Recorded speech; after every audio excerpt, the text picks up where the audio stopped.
So why work 80 hours a week? Well, men will do it, some men, very few.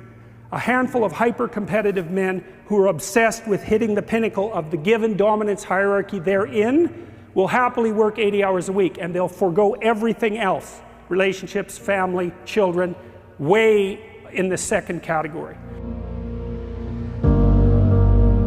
And so those men are often very difficult to live with too, because they're so obsessed with their career. It's hard to have a relationship with them. And maybe they don't have much of a relationship with their kids, but they're damn good at what they do. And part of that is they're smart and disciplined, and they'll work non-stop all the time. It's like an obsession. And that's the sort of people who run things. Those are the people who run things. Well, they're often also disagreeable too, because you want to manage people? Really? They're not going to like you. You know, and it's not an easy thing to not be liked. And actually, if you're an agreeable person, and women are more agreeable than men, it's quite painful to be disliked. But if you're in a managerial and executive position, the probability that people are going to like you is quite low. Those positions are very stressful, partly because of the interpersonal dynamics, and they're also incredibly, incredibly competitive. So we've got things backwards in our culture. We're thinking, at least in part, why aren't there more women in positions of power? Wrong question. The right question is, why are there any men at all who want those positions of power? Because it's not just positions of power. You have to be such a knothead to think that. Oh, it's a position of power. It's like, sure, but it's a position of overwhelming responsibility. And if you make mistakes, you're done, right? It's not like you occupy that position of power and everyone does what they're told all the time and your life is easy. It's like, forget about that. People are on your case to do exactly the right thing all the time, 100% of the time. And maybe you want that, and maybe you don't. So I don't know what people think. If these people are all sitting in their offices with their feet up on the desk, smoking cigars and oppressing the world. It's like, that isn't how it works. Those people, they work flat out all the time. So, and it's fine if that's what you want, and some people are like that. They're hyper-industrious people, right, from a trait perspective, no matter where you put them. If you put them in a forest with an axe, they just wander around chopping down trees non-stop, right, because it's built into them.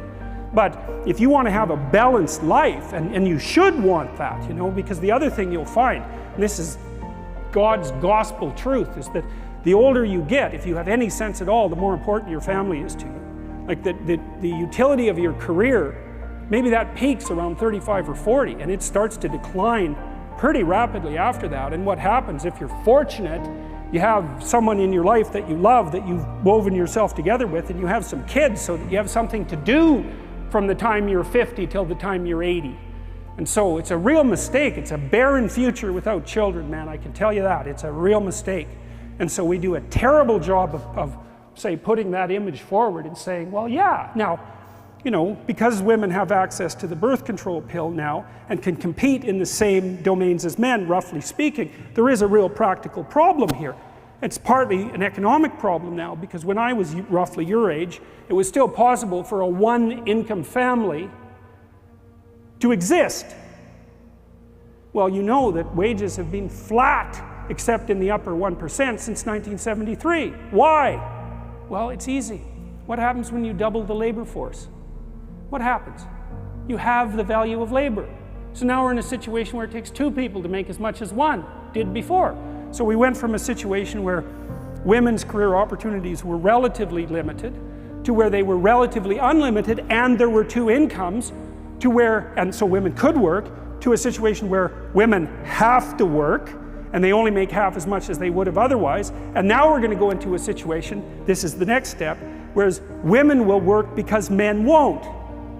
And that's what's coming now. So there was an Economist article showing that 50% now of boys in school are having trouble with their basic subjects. And you look around you in universities, you can see this happening. I've watched it over decades. I would say 90% of the people in my personality class are now women. There won't be a damn man left in university in 10 years, except in the STEM fields. And it's a complete bloody catastrophe. And it's a catastrophe for women, because I don't know where the hell you're going to find someone to have to marry and have a family with if this keeps happening. So, and you think when you're 19, because you're so clueless when you're 19, you don't know a bloody thing, you think, well, I'm not really sure I want children anyways. It's like, oh yeah, you tell how well you've been educated. Dismal. Without fail, I got to tell you, without fail, I've watched women go through their professional careers, many, many of them. It's a very rare woman who at the age of 30 doesn't consider having a child her primary desire.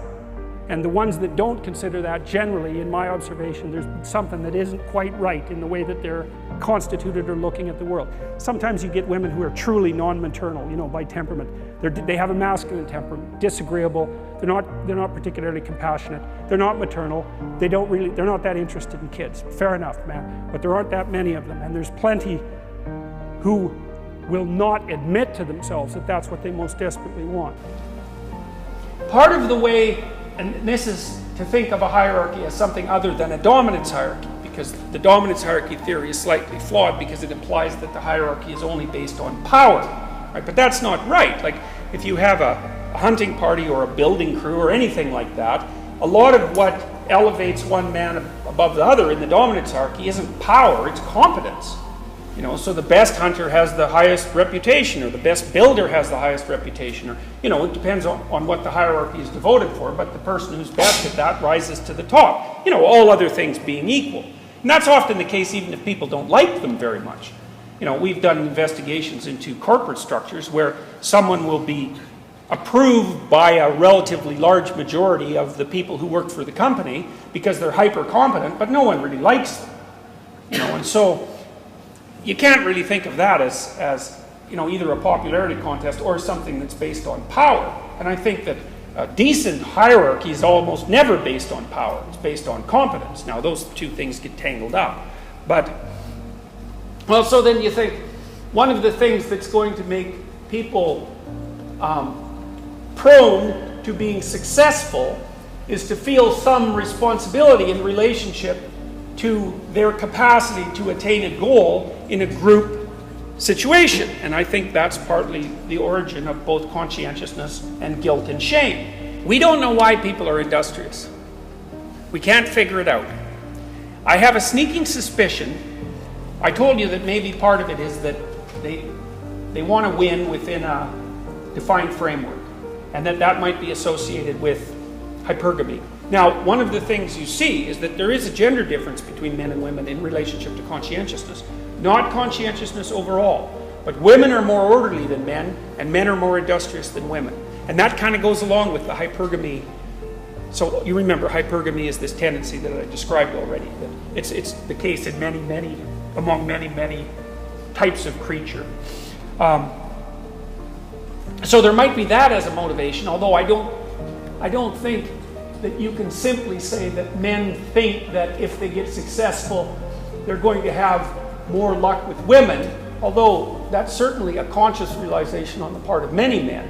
I think it's such a deep phenomena, though, that it's more like it's built into the motivational system a priori, you know. So, anyways.